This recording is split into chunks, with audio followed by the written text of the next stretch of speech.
Kung sa paglalagay pa lamang ng campaign materials ay hindi na responsable ang mga politiko, hindi na nararapat pang iboto ang isang kandidato. Ito ang punto na pinahayag ng taong bayan sa North Cotabato may kinalaman sa usaping politika, particular sa formal na pagsisimula ng campaign period ngayong araw. Refleksyon lamang sa pagkatao ng isang politikong kandidato ngayong May 2025 midterm election kung paano nito inaayos ang kanyang materials para sa pangangampanya. Ilang mga tauhan may dapat lang manduan na nga magbutang sila sa dapat sa designated area. Dili mas sila makaano na ilang mga tao dapat ilang imanduan na.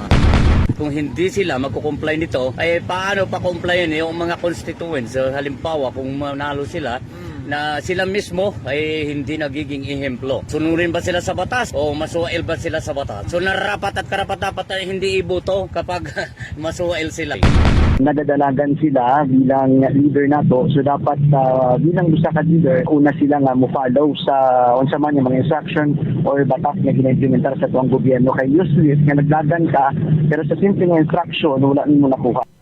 Cherry May Exim Tapia, NDBC, Bida Balita.